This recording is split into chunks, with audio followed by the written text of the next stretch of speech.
Sake, Izakaya de Sayaka. Aujourd'hui, on va préparer le sumeshi, le riz de sushi. Je présente la méthode inratable pour réussir votre riz de sushi.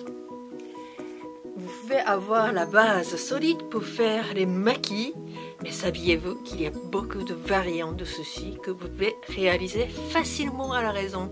Donc je vous présenterai petit à petit ce que c'est d'autres sushis. Ainsi, vous pouvez vous amuser d'avoir des idées et des variantes.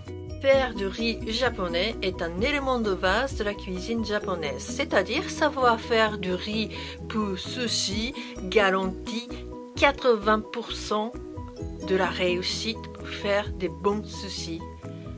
En fait, c'est assez simple à faire, mais il y a des détails à respecter à chaque étape.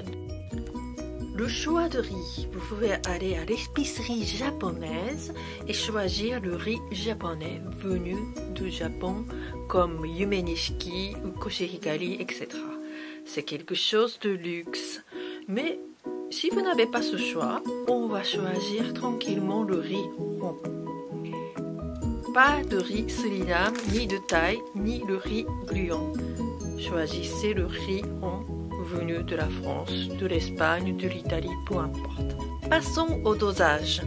La portion de 2 ingrédients, c'est-à-dire le riz et l'eau, est très important.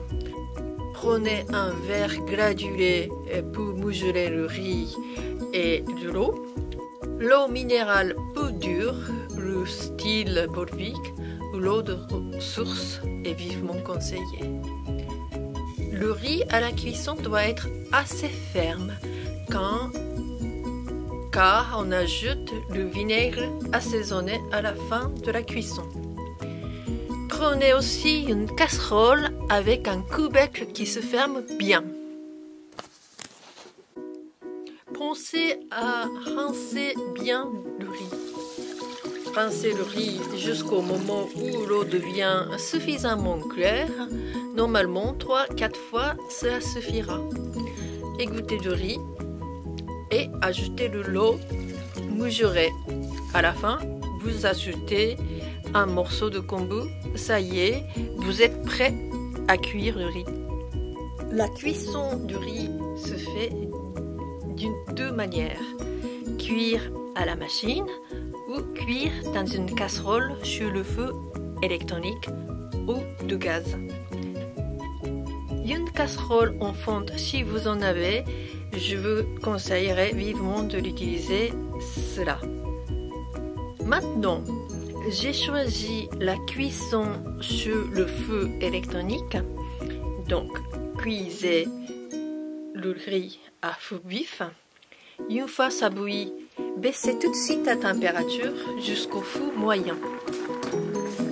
Vous laissez cuire au feu moyen pendant 30 voire 40 secondes et ensuite cela devient calme. Une fois la température a bien baissé, baissez encore et continuez à cuire à feu doux jusqu'au moment où l'eau soit totalement absorbée. On laisse reposer la casserole en dehors du feu. Attention, à l'ébullition, on laisse un couvercle posé. Il ne faut jamais l'ouvrir. Pendant la cuisson de riz, on va préparer du vinaigre pour sushi. Si vous êtes suffisamment paresseux, il y a une solution maligne. C'est d'acheter une bouteille de vinaigre pour sushi qui s'appelle Sushi Su.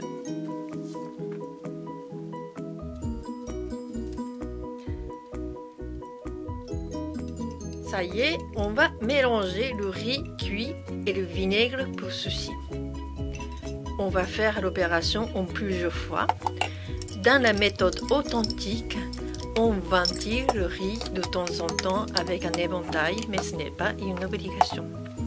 Ça y est, ça commence à devenir de plus en plus bouillant. Ça sent bon. Ça sent déjà le sushi. はい、完成です。酢飯です。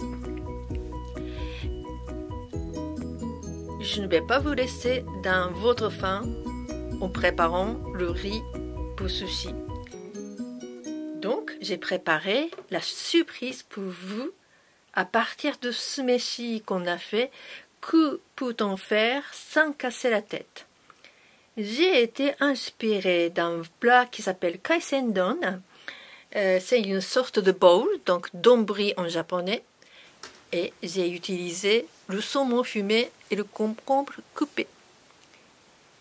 Vous pouvez bien sûr personnaliser votre bowl donburi avec l'avocat, l'œuf cuit, la tomate.